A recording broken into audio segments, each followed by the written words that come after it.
Your honour, 26 तारीख की शाम को 5, साढ़े 5 का वक्त रहा होगा कि मैं दिन भर की जनसेवा से थका मांदा लल्लू भाई पार्क की बेंच पर आराम कर रहा था कि अचानक मुझे बचाओ बचाओ के चीखने की आवाजें आई।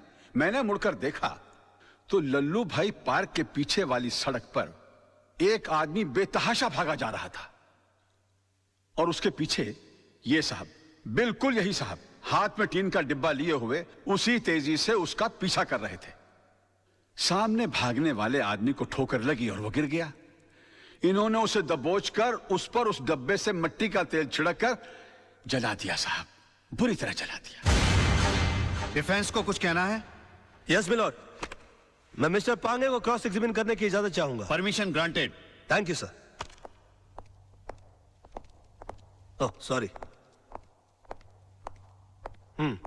हाँ तो मिस्टर पांगे, आपने लल्लू भाई पार्क से इन्हें त्रिलोकनाथ ज्वेलर्स को जिंदा जलाते हुए देखा? जी हाँ, मैंने अपनी आंखों से देखा है। जब यह हादसा हुआ वहां पर काफी लोग होंगे? बहुत सारे लोग थे साहब, काफी लोग थे। तो उनमें से कोई गवाही देने के लिए क्यों नहीं आया? क्या बताऊं साहब, सब डरते हैं इनसे, डरते हैं। अच्छा, आपको डर नहीं लगता? नहीं साहब, मैं नहीं डरता। तो आप जैसे बता रहे हैं कि आप निर्भय और निडर आदमी हैं, ऐसे आदमी के सामने किसी को जिंदा जला दिया गया, आपने उसको बचाने की कोशिश क्यों नहीं की? कोशिश की थी वकील साहब, लेकिन जहां मैं खड़ा था वहां से पार्क का गेट कुछ फासले पे था। पहुंचते पहुंचते वक्त लग गया, तब तक वो चल चुका था। तो आपको गेट तक जाने की कोशिश करने की क्या जरूरत थी? आप दीवार फांद कर जा सकते थे और उसको बचा सकते थे। वकील साहब, शायद आपको ये नहीं मालूम कि पार्क की दीवार 3-4 फुट ऊंची है। मेरी उम्र का तकाजा है और कुछ अरसे से मेरे पांव में तकलीफ भी है। मैं वो दीवार... झूठ बोलते हैं आप। आपकी नीयत मिली था उनकी जान बचाना, वरना 3-4 फीट की दीवार कूदना कौन सी बड़ी बात है? मैं झूठ नहीं बोल रहा हूं वकील साहब, मैं दीवार कूद ही नहीं सकता। आप दीवार कूद नहीं सके मिस्टर पांगे, या आपने एक लंबी छलांग लगाने की कोशिश की है?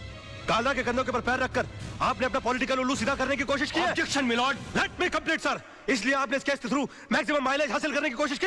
ये क्या अखबारों के अंदर फ्रंट पेज पर आपके इंटरव्यूज आते हैं? क्या आप मिस्टर काला को खत्म कर देंगे? प्रेस और मीडिया में चिक चिक कर आपने इनके खिलाफ एक अजीब सा माहौल रचा दिया है।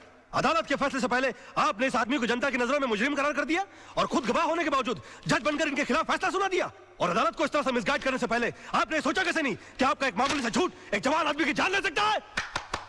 Order, order.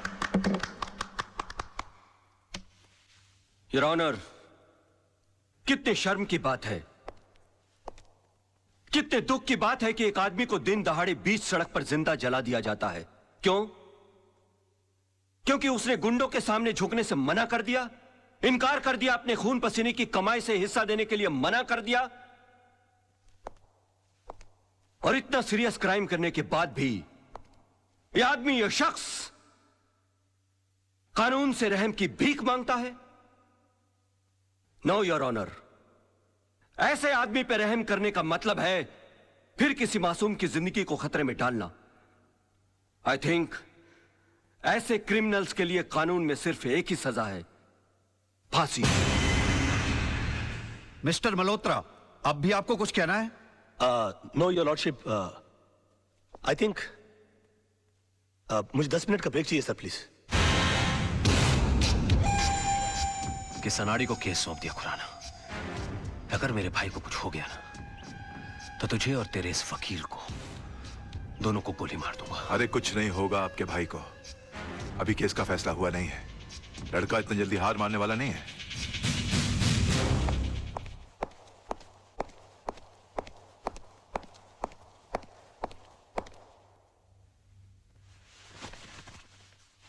योर ऑनर, मैं ये केस हार गया। इनके झूठ के सामने मेरा सच हार गया। मेरा करियर शुरू होने से पहले ही खत्म हो गया। अब इस बेचारे को फांसी होने से कोई नहीं बचा सकता। और अगर इसको फांसी हो गई तो इसका भाई पागल हो जाएगा। ये पागल हो गया तो ये मुझे गोली मार देगा और मैं अकेले नहीं मरूंगा योर ऑनर। मैं अकेला नहीं मरूंगा सर। मैं अपने साथ इस बुढ़े को भी लिए जाऊंगा। मार डालूंगा मैं इसको, जान से मार डालूंगा।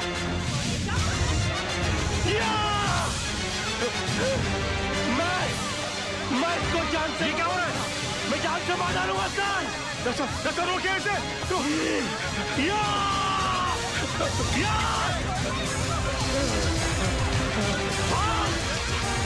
भागता है। बचाइए मुझे, ये बचाइए, ये मुझे मार देगा। ये क्या हुआ? मैं जान से मार डालूंगा। क्या? बचाइए मुझे। मैं तो जान से मार डालूंगा। पकड़े गई के? मिस्टर राज मल्होत्रा, ये क्या तमाशा है? I am sorry sir, I am sorry your honour, मगर मिस्टर पांगे के झूठ को साबित करने के लिए मेरे पास दूसरा कोई रास्ता नहीं था। कलयुग हो या सतयुग, सच्चाई को हमेशा अग्नि परीक्षा से गुजरना ही पड़ता है। जो आदमी दूसरे की जान बचाने के लिए 3 फीट की दीवार कूद करने गया, वो अपनी जान बचाने के लिए 6 फीट का कटघरा और 8 फीट की दीवार कूद कर उस तरफ चला गया। इससे साबित होता है योर ऑनर कि मिस्टर पांगे कितने बड़े झूठ हैं। इन्होंने 2 झूठ और कहे इस अदालत के अंदर। पहला झूठ कि वहां पर बहुत सारे गवाह मौजूद थे, अगर वो थे तो वो कहां है? गलत, वहां पर सिर्फ 3 लोग मौजूद थे, मिस्टर पांगे, जलने वाले मिस्टर त्रिलोकनाथ जी और मेरे क्लाइंट मिस्टर विनोद। और दूसरा झूठ इन्होंने यह कहा कि ये आग बुझाने के लिए गए थे और मेरे क्लाइंट मिस्टर विनोद, इन्होंने आग लगाई, जबकि हकीकत यह है कि आग इन्होंने लगाई और मेरे क्लाइंट मिस्टर विनोद ने आग बुझाने की कोशिश की, जिसका सबूत है मेरे दोस्त मोहन प्यारे, जिनके हाथ जल गए मेरे हाथ की आग बुझाते बुझाते। योर ऑनर, ठीक उसी तरह जिस तरह मिस्टर विनोद के हाथ जल गया त्रिलोकनाथ जी की आग बुझाते बुझाते। हाँ, क्योंकि हाथ उन्हीं के जलते हैं जो आग बुझाने की कोशिश करते हैं। आग जलाने वालों के हाथ कभी नहीं जलते सर। और वहां पर 3 में से सिर्फ एक आदमी का हाथ नहीं जला, and that is only mister Pange, and that's all your honour. अरे कौन कहता है मुंह काला है झूठ का? अरे कौन कहता है मुंह काला है झूठ का? वाकई में तू मास्टर आदमी है यार। है झूठ का, कौन कहता है मुंह काला है झूठ? इमोशनल फूल है यार तू भी। खुद का हाथ जला लिया। कुछ नहीं यार, बोल वाला है झूठ का। योर ऑनर, मैं इंस्पेक्टर वागले, इस केस की छानबीन मैं कर रहा हूं। अदालत से इस केस के बारे में कुछ कहने की इजाजत चाहता हूं। इजाजत है। Thank you sir.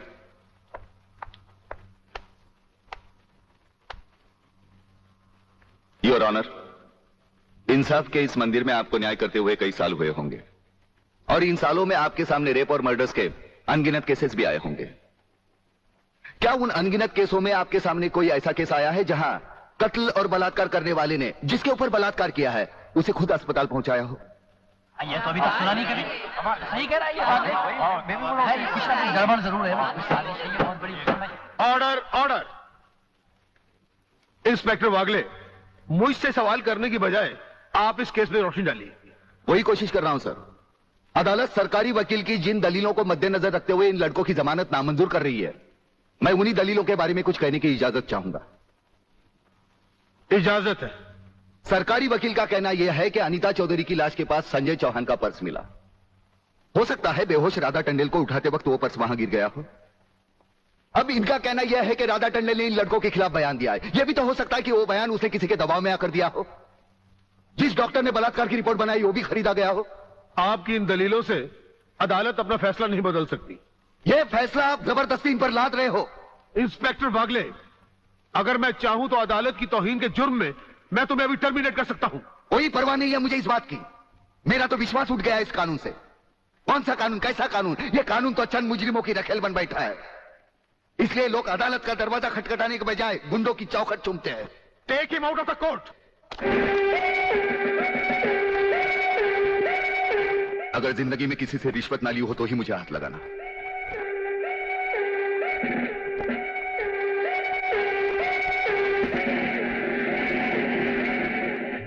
इन्हें गिने भुक्कड़ लोगों की वजह से अदालत शतरंज की बिसात बन गई है, जहां कोई भी आकर कानून से खेल सकता है। लेकिन इन खिलाड़ियों को अगर मैंने सच्चा कानून नहीं सिखाया तो मेरा नाम भी शिवाजीराव वागले नहीं। तुम इन 3 लड़कों के केस में कहां उलझ गए? हो सकता है इन बच्चों का केस महज इत्तेफाक ही हो। इत्तेफाक नहीं है सर। ये कड़ियां भले ही अलग अलग नजर आ रही हो, लेकिन अगर गौर से देखें तो ये सब एक ही जंजीर की कड़ियां हैं, जिसमें एक न एक दिन जीवनलाल टंडेल, रसिकनाथ और गुंडा स्वामी की कलाइयां फंसेंगी। ये इत्तेफाक नहीं है सर, इत्तेफाक नहीं है।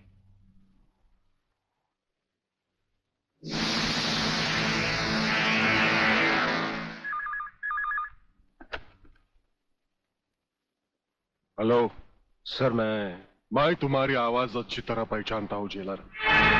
तुम वहां से कुछ नहीं बोलोगे, सिर्फ सुनो, क्योंकि जब से तुम्हारी जेल में सूर्यदेव सिंह आया है, तुम्हारी दीवारों की भी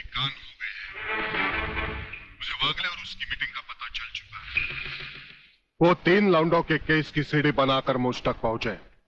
उसके पहले उसकी सीढ़ी के हर डंडे को काटकर फेंक दूंगा मैं।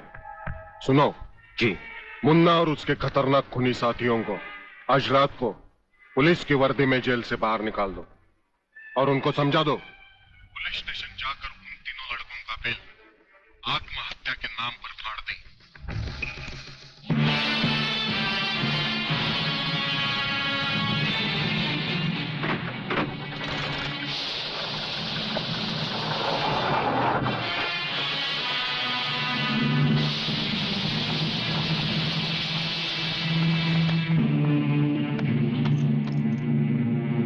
टेलीफोन का वायर काट दो, अब इसे बांध दो।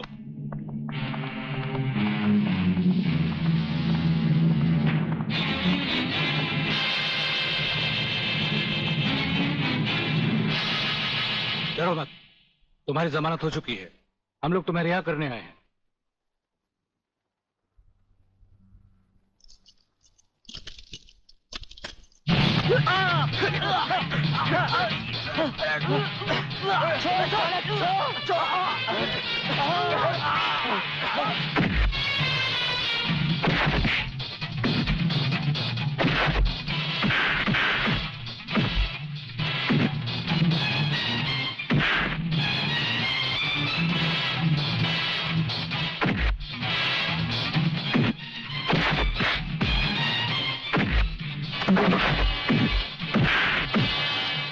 छोड़ना मत संजू।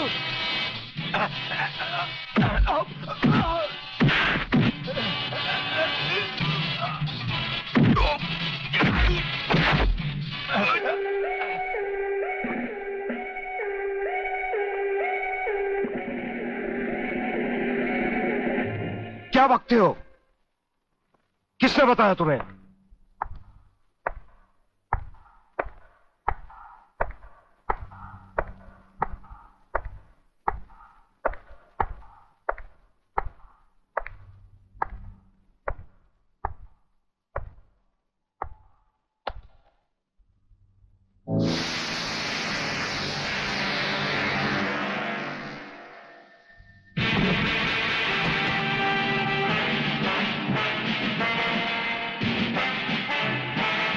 कुछ ही देर पहले तुम जेल की कोठरी में बंद थे, फिर वहां से निकले कैसे?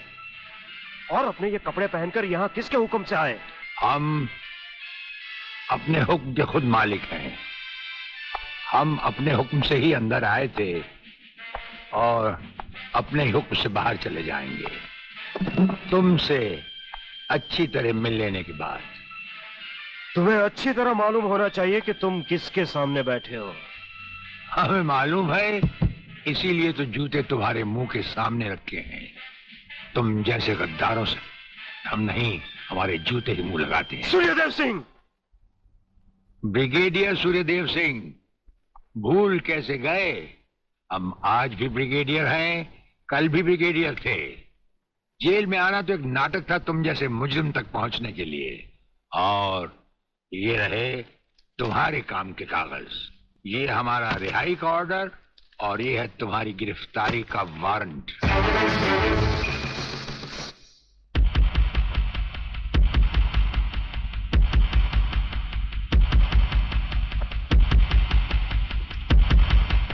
याद करो वो दिन जब तुमने ये वर्दी पहनने से पहले एक कसम खाई थी। याद करो। हम कसम खाते हैं कि हम पूरी ईमानदारी और वफादारी से देश और कानून की रक्षा करेंगे।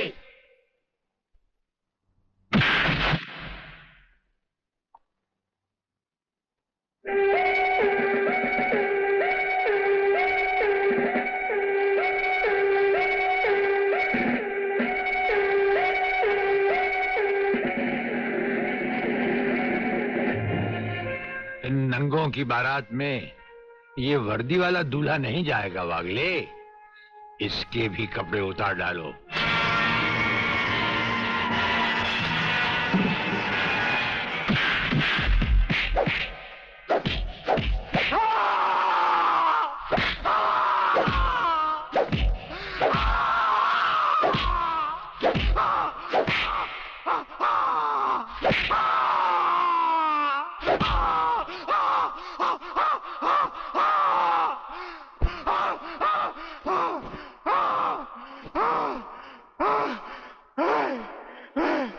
सच कह रहा हूं, मैं बेकसूर हूं।